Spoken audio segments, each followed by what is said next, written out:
जय हिंद बच्चों। इस वीडियो में हम लोग चर्चा करेंगे सवाल नंबर 21 पे। यहाँ सवाल नंबर 21 डॉक्टर एस.के. सिंह के बुक से लिया गया सवाल आप देख सकते हैं। सवाल कहता है कि ई और एफ एक फर्म में 3:1 के अनुपात में लाभों को बांटते हुए साझेदार हैं। कितने साझेदार हो गए? 2। कौन कौन? ई और एफ किस अनुपात में लाभ बांट रहे हैं? 3:1 में। ठीक है। कह रहा उन्होंने 1/3/2019 को, कब? 1/3/2019 को, हम जर्नल में ये डेट मेंशन कर देंगे कि 19 को जी को 1/3 हिस्से के लिए नया साझेदार बनाया। ठीक है जी, नया साझेदार जिसको लाभ में कितना दिया जाएगा? 1/3। यह निश्चय हुआ कि ई एफ तथा जी भावी लाभ को समान रूप से बांटेंगे। नया अनुपात भी दे दिया। करा जी ने अपने हिस्से के भाग के लिए ख्याति के लिए प्रीमियम के रूप में 50,000 रुपया, ख्याति कितना लाया? 50,000 रुपया नकद और 70,000 रुपया मूल्य की मशीन लाया। अपनी कार्यकारिणी गणनाओं को स्पष्टतः दर्शाते हुए फर्म की पुस्तक में जर्नल के प्रविष्टियां कीजिए। तो सवाल देख सकते हैं, सवाल आपके सामने है। दो साझेदार ई और एफ 3:1 के अनुपात में अर्थात 3/4 1/4 के अनुपात में लाभ हानि बांटते हैं। तो ये पुराना अनुपात हो गया। नया साझेदार जी जो 1/3 हिस्से के लिए फर्म में प्रवेश किया। नया साझेदार कौन? जी 1/3 हिस्से के लिए फर्म में प्रवेश किया। तो इसके जी के प्रवेश के बाद तीनों साझेदार का नया अनुपात क्या होगा? ई एफ जी का बराबर बराबर अर्थात 1/3 1/3 और 1/3। तो नया अनुपात भी प्रश्न में दे दिया और कह रहा है कि जी अपने हिस्से की ख्याति के लिए 50,000 रुपया नकद लाएगा और 70,000 रुपये का मशीन भी लाएगा। अर्थात जी जो है, जी नया साझेदार, वो कुल 1,20,000 रुपया ख्याति के लिए लाता है। नहीं ला रहा है, 1,20,000 रुपया ख्याति के लिए ला रहा है। किस तरह, कैसे ला रहा है? 50,000 रुपया नकद और 70,000 रुपये के मूल्य की मशीन ला रहा है वो। अर्थात इस प्रश्न में जी द्वारा लाई गई पूंजी की चर्चा नहीं की गई है, तो पूंजी लाने वाला एंट्री हम लोग नहीं करेंगे, पर ख्याति तो लाया जा रहा है। कल तक हम ख्याति केवल नकद लाते थे तो क्या एंट्री करते थे? Cash account debit to premium for goodwill. आज ख्याति के रूप में दो वस्तु लाई जा रही है, 50,000 रुपया कैश, 70,000 रुपये की मशीन। तो हम एंट्री क्या करेंगे? Cash account debit 50,000, machine account debit 70,000 और टू प्रीमियम फॉर गुडविल कितना? 1,20,000। बस यही एंट्री में कुछ बदलाव आ जाएगा। जो कुछ भी ख्याति के लिए जी द्वारा लाया जाएगा उस सबको डेबिट कर देंगे उसके मूल्य से और premium for goodwill account credit हो जाएगा। तो चलिए सवाल को हम बनाते हैं। सवाल को पहले समराइज कर लेते हैं। ये रहा सवाल। 3 साझेदार ई एफ और जी। ओल्ड पार्टनर कौन? ई और एफ। ओल्ड रेशियो क्या? 3/4 1/4।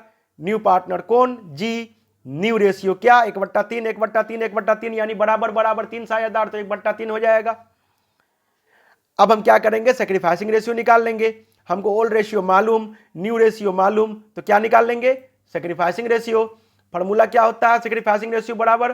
तो old ratio minus new ratio बराबर, यदि प्लस में आएगा तो सैक्रिफाइसिंग रेशियो और यदि माइनस में आएगा तो क्या आ जाएगा? Gaining ratio.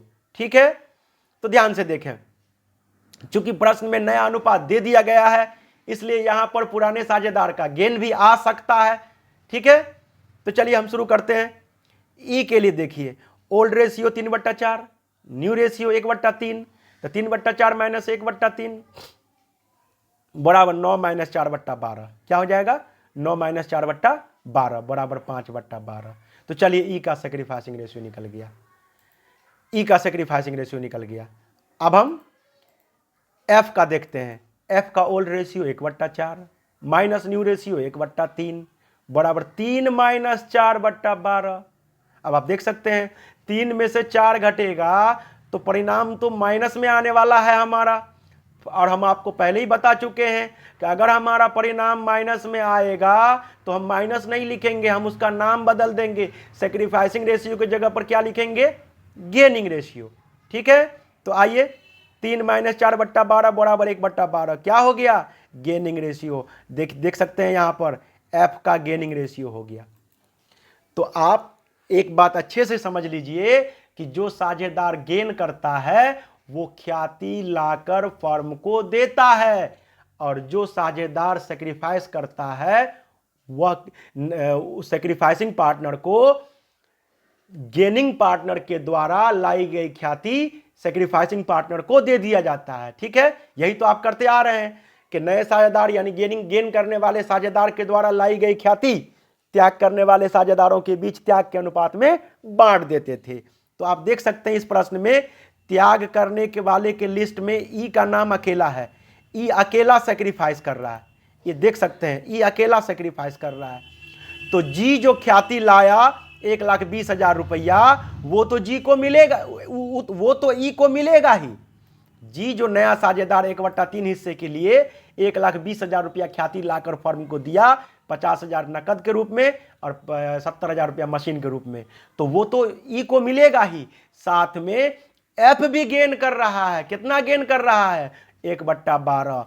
तो एफ के हिस्से से भी ख्याति के रूप में कुछ पैसा काटा जाएगा। 1/12 के हिसाब से जो पैसा बनेगा उतना काटा जाएगा, और वो पैसा भी ई के खाते में क्रेडिट किया जाएगा। अर्थात जब साझेदार सेक्रीफाइस करता है तो सेक्रीफाइसिंग पार्टनर्स के कैपिटल अकाउंट को क्रेडिट करते हैं कि नहीं? ख्याति बांटते हैं तो क्या लिखते हैं? Premium for goodwill account debit to sacrificing partners capital account. लेकिन सेक्रीफाइसिंग पार्टनर्स के कैपिटल अकाउंट को तब क्रेडिट करेंगे जबकि वो सेक्रीफाइस करेगा। यहां ई चूंकि सेक्रीफाइस कर रहा है तो ई का खाता तो क्रेडिट होगा, ई का पूंजी खाता। लेकिन एफ सेक्रीफाइस नहीं कर रहा है, एफ तो गेन कर रहा है, तो एफ के पूंजी खाता को अर्थात एफ कैपिटल अकाउंट डेबिट होगा। क्यों डेबिट होगा?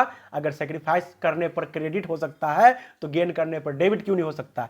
ठीक है, अब सवाल यह है कि सर एफ का पूंजी खाता किस रकम से डेबिट करेंगे? तो इसके लिए समझिए, जी कितना हिस्सा गेन कर रहा है? 1/3। अब अगर 1/3 हिस्सा गेन करने के लिए जी कितना ख्याति ला रहा है? 1,20,000 रुपया। तो उसके आधार पर एफ 1/12 गेन करेगा तो एफ को कितना रुपया से डेबिट होना चाहिए? ये भी निकल जाएगा। चलिए इसको हम इस तरीके से निकाल लेते हैं। यहां देखें, चूंकि जी 1/3 गेन करने के लिए गुडविल के रूप में 1,20,000 रुपया लाया है। बोलिए लाया है या नहीं? लाया है। तब एक गेन करने के लिए गुडविल कितना होना चाहिए? एक बोले तो पूरे फर्म का ख्याति कितना होना चाहिए?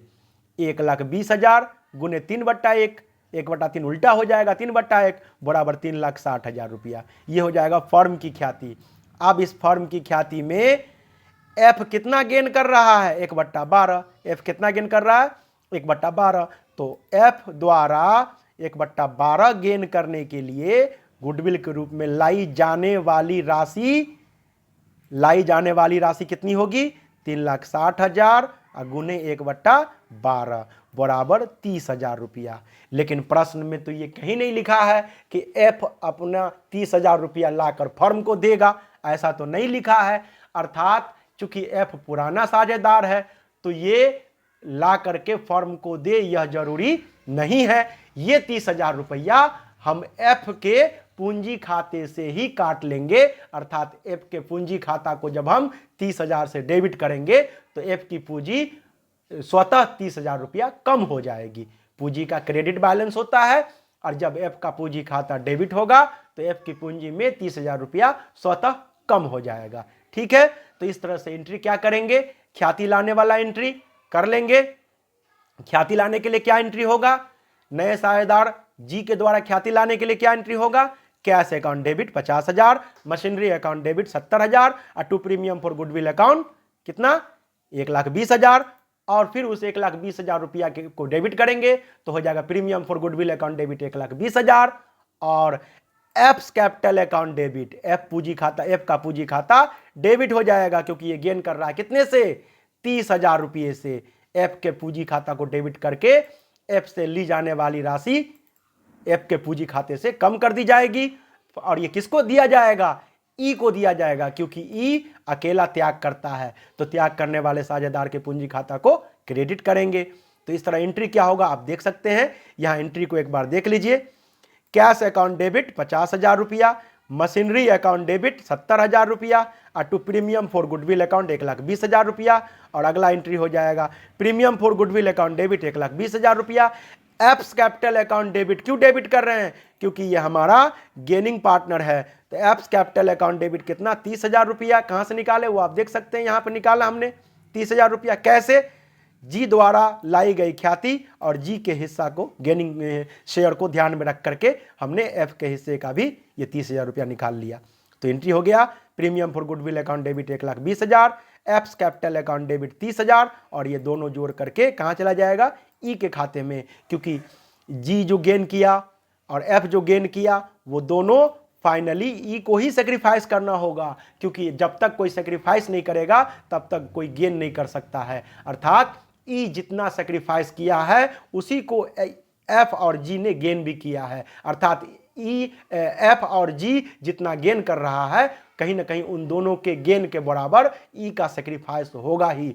अतः जी द्वारा लाई गई ख्याति और एफ के पूंजी से काटी गई राशि 30,000 रुपया किसके खाते में क्रेडिट करेंगे? ई के खाते में क्रेडिट करेंगे। तो क्या हो जाएगा? To E's capital account. तो इस तरीके से आप एंट्री देख लीजिए। ख्याति के समायोजन के लिए वैसे भी एंट्री होता है, gaining partners capital account debit और to sacrificing partners capital account. तो हम चाहते तो इसको दो भाग में बना के कर सकते थे। एक एंट्री करते premium for goodwill account debit 1,20,000, to E's capital account 1,20,000, और दूसरा एंट्री हो जाता है A's capital account debit to E's capital account कितना? 30,000 रुपया। तो ये दो एंट्री हम दो एंट्री अलग अलग भी कर सकते थे। हमने समय को बचाने के लिए एक साथ में दोनों एंट्री कर दिया। आप इसको देख लेंगे, ठीक है। ये रहा एंट्री आपके सामने, और ये फिर यहाँ रहा क्या कहते हैं एफ के हिस्से की ख्याति, जो एफ जो 1/12 गेन कर रहा है उसके हिस्से की ख्याति क्या होनी चाहिए? वो नगद लाकर नहीं दे रहा, इसलिए उसकी पूंजी से काटा गया, उसके पूंजी खाते को डेबिट करके काटा गया। और नया साझेदार जी 1/3 हिस्से के लिए 1,20,000 रुपया ख्याति ला के दे रहा, तो वो भी ख्याति ई के खाते में क्रेडिट कर दिया गया। ये रहा आपका सवाल। तो आप सवाल देख लें, सवाल को मिला लें और फिर इसका जवाब जो है नोटबुक में नोट कर लें। फिर अपने से एक बार शुरू से अंत तक देखें। अगर कोई दिक्कत, कोई परेशानी होती है तो फिर हमसे आप कमेंट में अपनी दिक्कत को लिखेंगे, अपनी समस्याओं को लिखेंगे, हम आपके समस्याओं का समाधान करेंगे, ठीक है। और वीडियो पसंद आए तो सब्सक्राइब जरूर कर लें मेरे चैनल को। आप मेरे डायमंड एजुकेशनल ग्रुप का परमानेंट मेंबर बनना चाहते हैं तो मेरे चैनल को आप सब्सक्राइब कर लें और बेल आइकन को भी दबाएं। बेल आइकन पर ऑल को क्लिक करें ताकि आपको मेरे द्वारा अपलोड की जाने वाली सभी वीडियो का नोटिफिकेशन आपको टाइम टू टाइम मिलता रहे और आप उस वीडियो के माध्यम से आप अच्छे से तैयारी करते रहें, ठीक है। तब तक हम विदा लेते हैं। अब अगले वीडियो पर हम अगले प्रश्न पर चर्चा करेंगे अगले वीडियो में। जय हिंद, जय भारत।